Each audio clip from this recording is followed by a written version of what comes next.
விடியும் வரை அந்த விண்ணை நம்பு, முடியும் என்று உன்னை நம்பு. உனக்கான வெற்றி நிச்சயமாக உனக்கானதே. ஜெய் சாயிராம், ஜெய் ஜெய் சாயிராம். நம்ம சாயன்பர்கள் எல்லாரும் எப்படி இருக்கீங்க? எல்லாரும் நல்லா இருப்போம். ஓம் சாயிராம். நேற்றைய தோல்வியை மறந்துவிட்டு நாளைய வெற்றியை நோக்கி இன்றைய பொழுதை நாம் தொடங்கலாம். வெற்றி நமதாகட்டும். உன் அப்பாவை நம்பி முழுமையாக என்னை ஏற்றுக்கொண்டு ஏதாவது ஒரு ரூபத்தை தொட்டுவிட்டு இப்பொழுது உள்ளே வந்திருக்கிறாய் என்றாலே உனக்கான வெற்றி வாய்ப்பு உன்னை நெருங்கிவிட்டது என்றுதான் அர்த்தம். வெற்றி என்பது என்னவென்றால், உன்னை விட திறமைசாலிகளுக்கு நீ கைத்தட்டி பாராட்டுவது அல்ல, அனைவரையும் உனக்காக கைத்தட்ட வைப்பதே உனக்கான வெற்றி. இதோ இப்பொழுது உனக்கான வெற்றி வாய்ப்பு உன்னை தேடி வந்தே விட்டது. வாய்ப்பு ஒரு முறைதான் வரும். அதை சரியாக பயன்படுத்துபவனே வாழ்க்கையில் வெற்றியை மிக சுலபமாக அடைந்தே தீரலாம். ஒன்றை நன்றாக புரிந்து கொள்.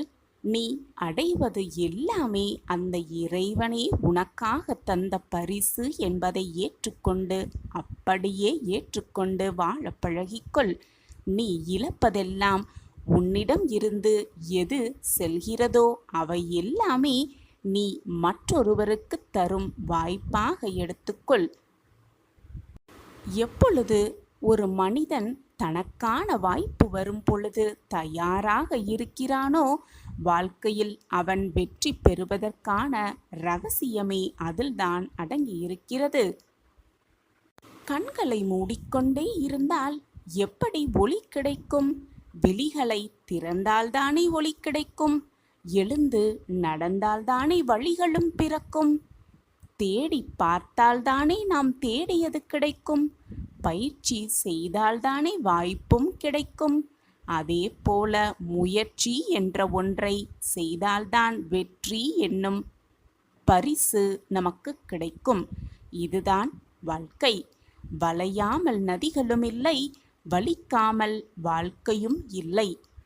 போராட்டம் இருந்தால்தான் அது வாழ்க்கையாகவே இருக்கும். அமைதியாக சென்று கொண்டிருந்தால் அந்த வாழ்வும் கூட சுவாரஸ்யமே இருக்காது. போராட்டங்கள் நிறைந்ததுதான் வாழ்க்கை. அந்த போராட்டங்களில் எதிர்த்து நிற்பவனே வெற்றி என்னும் மிகப்பெரிய பொக்கிஷத்தை அடைந்தே தீருவான். வெற்றி என்பது நீ பெற்றுக்கொள்வதுதான். தோல்வி என்பது நீ கற்றுக்கொள்ளும் மிகப்பெரிய பாடமாகவே இருக்கும். முதலில் கற்றுக்கொள்ள பழகிக்கொள். பிறகு வெற்றியை உனதாக்கிக் கொள்ளலாம். வெற்றி உன் வசம்தான். சாயப்பா இருக்க உனக்கு ஏன் மனக்கவலை? என் அன்பு குழந்தையே, 1000 தோல்விகளை நீ ஒரு விஷயத்தில் அடைந்தாலும் கூட சற்றும் சளைக்காத போராட்ட குணம் ஒன்று உன்னிடம் இருக்குமேயானால் உன் போல் வெற்றியாளன் இந்த உலகத்தில் இன்றும் உருவாகவே இல்லை என்றுதான் அர்த்தம். எனவே போராடிக்கொண்டே இரு. கீழே விழுந்தாலும் மீண்டும் எழுந்து நின்று போராடிக்கொண்டே இரு. உனக்கான வாய்ப்பு நிச்சயமாக உன்னை தேடி வரும். அந்த வாய்ப்பு வரும் பொழுது அதை சரியாக பயன்படுத்தி உன் வாழ்க்கையில் மிகப்பெரிய வெற்றியை மிக சுலபமாக உன் வசம் ஆக்கிக் கொள்ளலாம்.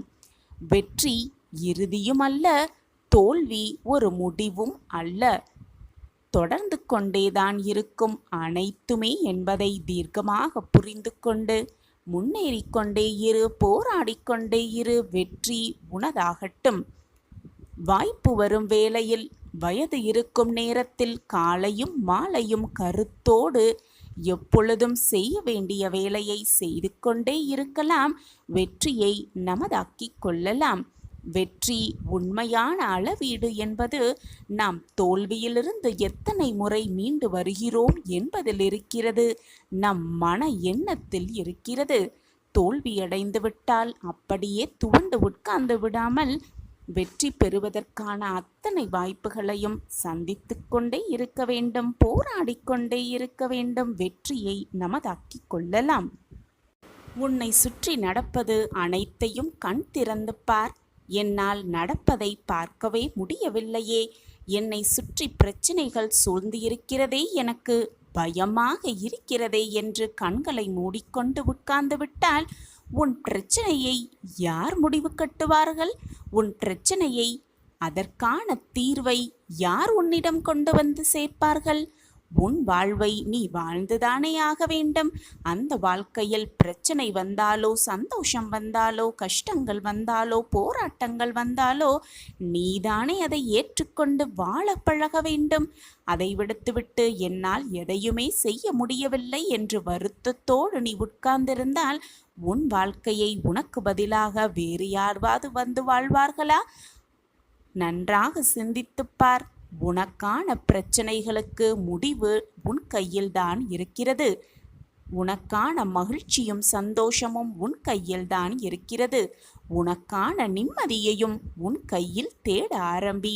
அனைத்துமே உனக்கு நல்ல விதமாகவே அமையும். தீர்வு கிடைக்கும். சந்தோஷம் நிலவும், மகிழ்ச்சி நிலவும், நிம்மதி பெருகிக்கொண்டே இருக்கும் உன் வாழ்வில். நான் உனக்கு உறுதுணையாக எப்பொழுதும் இருந்து கொண்டே இருப்பேன். சாயப்பா இருக்க உனக்கு ஏன் மனக்கவலை? என்னுடைய பரிபூரண ஆசிர்வாதத்தாலும் அருளாலும் இன்றைய நாள் உனக்கு நல்ல நாளாக மாறும். நீ எதிர்பார்த்த அந்த நல்ல நாளாகவே இருக்கும்.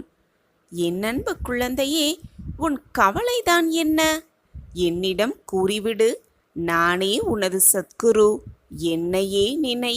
என் நாமத்தையே ஸ்மரணம் செய்து என்னை வணங்கி என் பாதங்களில் சரணடைந்து விடு. அது போதுமே உனக்கு. நீ எதற்கும் பயப்படாதே. நீ ஏன் கவலைப்பட்டு கொண்டே இருக்கிறாய்? நீ தஞ்சமடைந்து விட்டாயா? என் காலடியில் தஞ்சமடைத்து விட்டாயல்லவா? நான் பார்த்து கொள்கிறேன் அனைத்தையும். இனி எதற்கும் நீ பயப்பட வேண்டிய அவசியமே இல்லை. உனது மனம், புத்தி, அகங்காரம் என்னும் மூன்றையும் என்னிடம் சமர்ப்பித்துவிடு. இவ்வுலக வாழ்க்கை உன் கையில் எதுவுமே இல்லை. அனைத்தையும் நானே இயக்கிக் கொண்டிருக்கிறேன் என்ற மனோபாவத்தை ஏற்படுத்திக்கொள். எதிலுமே அவசரப்படாதே, பொறுமையாக இரு. என் மீது உன் பாரத்தை இறக்கிவிடு. நான் சுமந்து கொள்கிறேன் அனைத்தையும். என் மீது முழு நம்பிக்கை வைத்து நீ செய்யும் அனைத்து செயல்களுக்கும் என்னை பொறுப்பாளியாக்கு.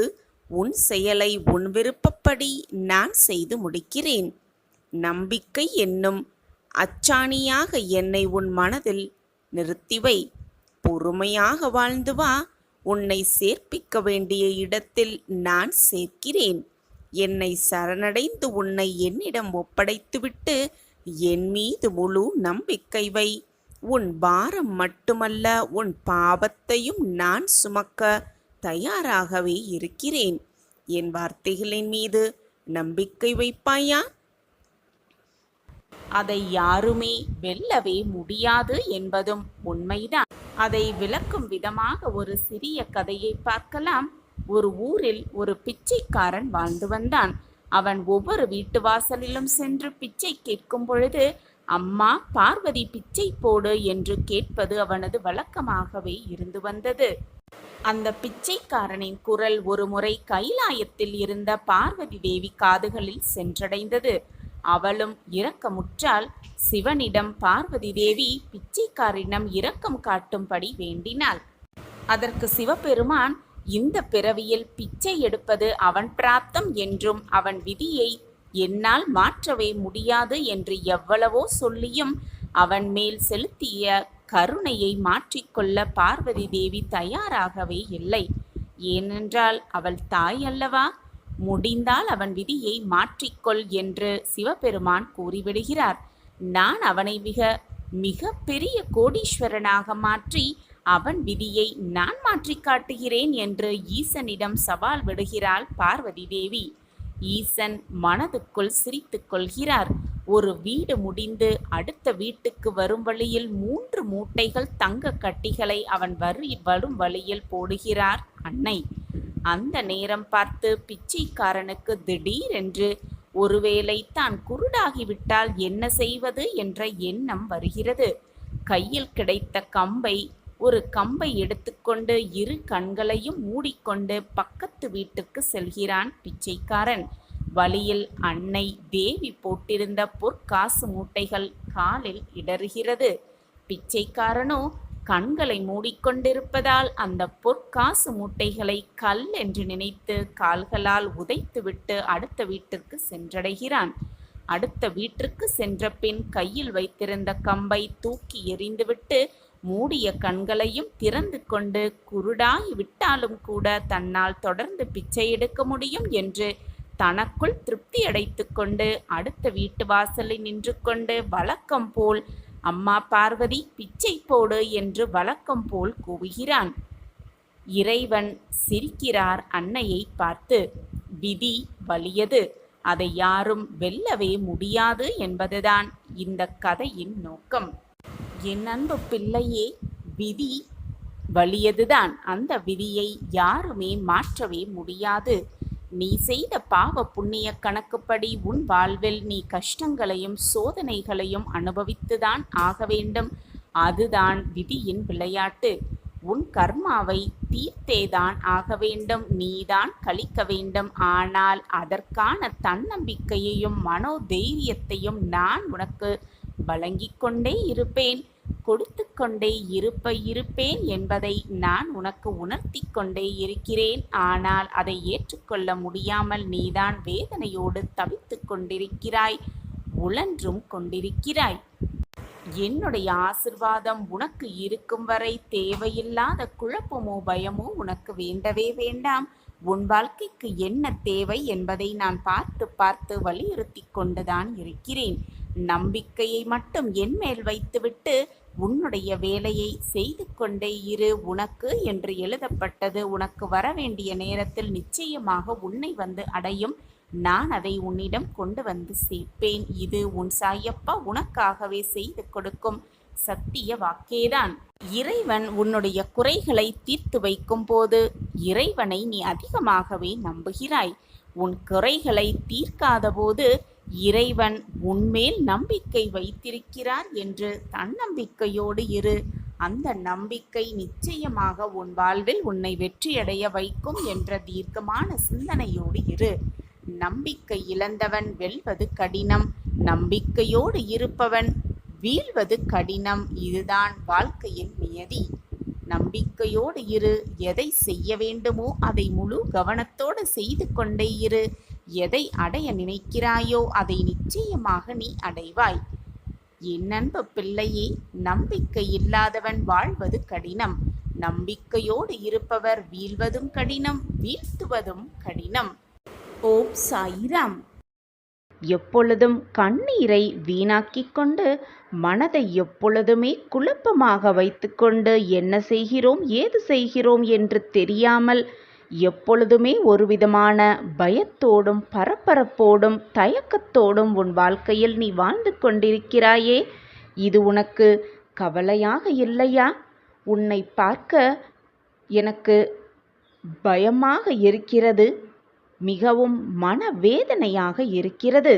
இப்படியே உன் வாழ்க்கையில் நீ போராட்டத்தோடு வாழ்ந்து கொண்டிருந்தால், கண்ணீரோடு வாழ்ந்து கொண்டிருந்தால் மீதம் இருக்கும் உன் வாழ்க்கை என்னாவது? அதை நான் உனக்கு மாற்றி காட்டுகிறேன். முதலில் உன் மனதில் தன்னம்பிக்கையை வளர்த்துக்கொள்.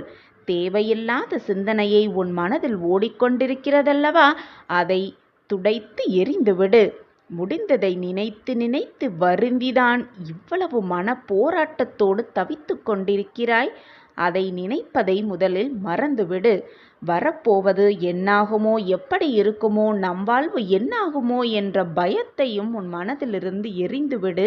வருவது வரட்டும், போவது போவட்டும், நடக்கது நடந்து கொண்டே இருக்கட்டும் என்று அமைதியாக உன் மனதை வைத்துக்கொள். நான் கூறும் இந்த வாக்கை முழு நம்பிக்கையோடும் தைரியத்தோடும் ஆத்மார்த்தமான உணர்வோடும் வேறு எந்த சிந்தனைகளையும் உன் மனதில் இருத்தி கொள்ளாமல் நம்பிக்கையோடு முழுவதுமாக கேள். கண்ணீரற்ற வாழ்வை நிச்சயமாக வரமாக பெறுவாய். இது உன் சாயப்பா உனக்காகவே செய்து கொடுக்கும் சத்திய பிரமாணம். கூனி குறுகி நிற்காதே. உன் வாழ்க்கையில் நீ ஆளப் பிறந்தவர். ராஜகம்பீரமாக எழுந்து நில். உனக்கான வாழ்க்கையை வரமாக நான் உனக்கு தருகிறேன். ஒன்றை நன்றாக புரிந்து கொள். காயப்படாமல் நீ எதையுமே சாதிக்க முடியாது. தோல்வியடையாமல் வெற்றியை மிக எளிதாக பெறவே முடியாது. கஷ்டத்தை அனுபவிக்காமல் யாரும் நிம்மதியையும் சந்தோஷத்தையும் அனுபவித்ததாக எந்த வரலாறுமே இல்லை.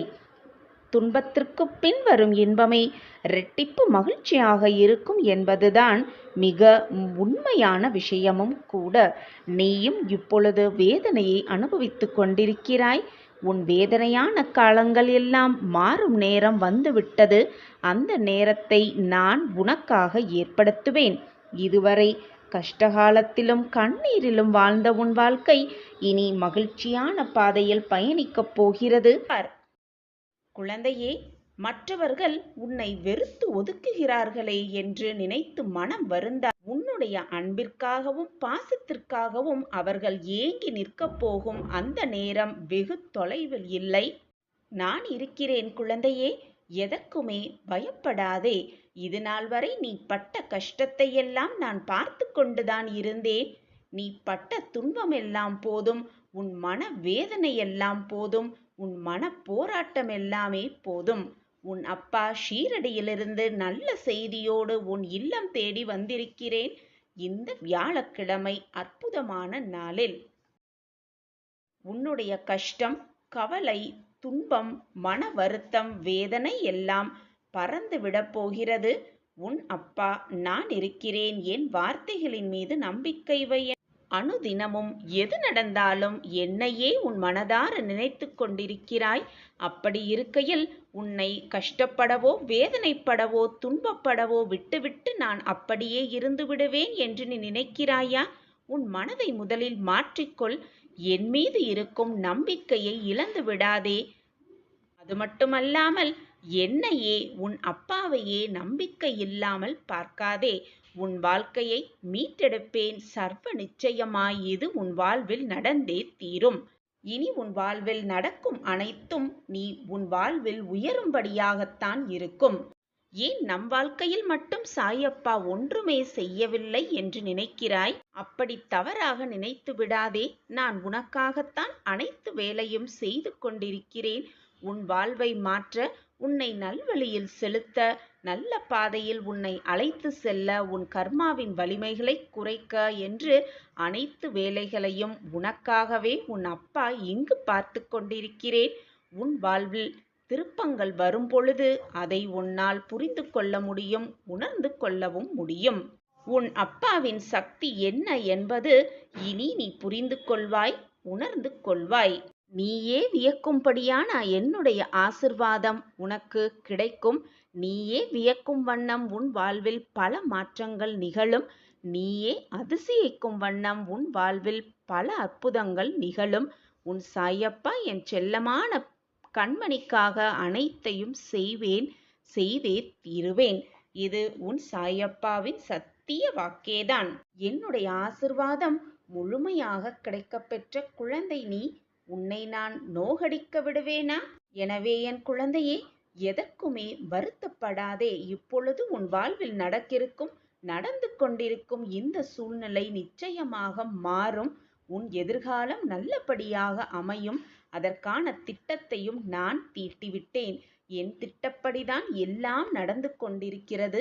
உன் வாழ்வில் இது நாள் வரை எதுவும் தவறாக முடிந்து விடவில்லை.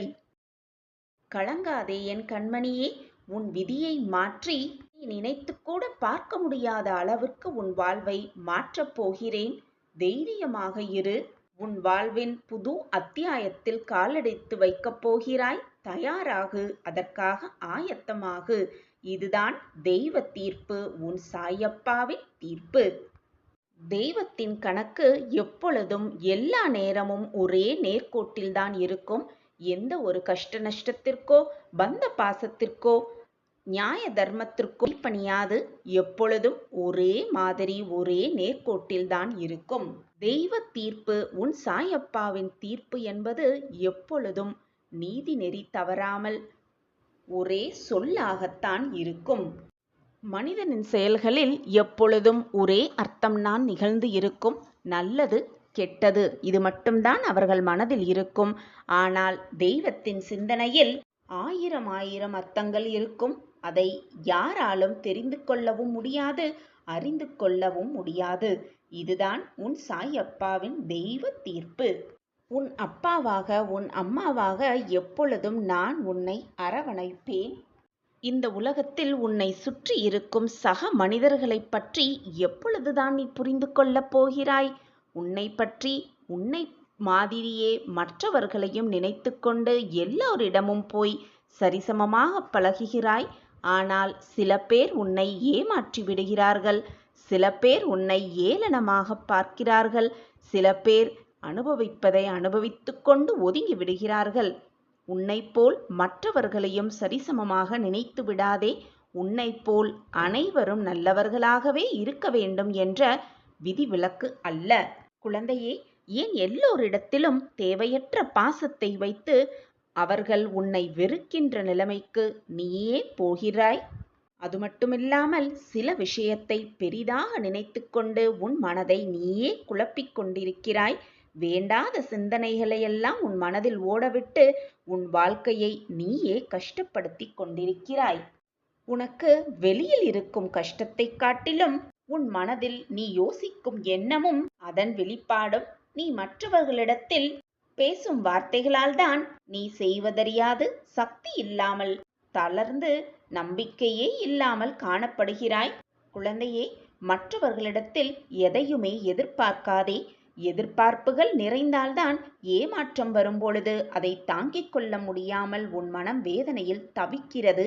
அதை பார்த்து என்னாலும் தாங்கிக் கொள்ள முடியவில்லை, என் பிரியமான கண்மணி வருந்தும் பொழுது நான் எப்படி நிம்மதியாக இருப்பேன் என்று நீ நினைக்கிறாய்?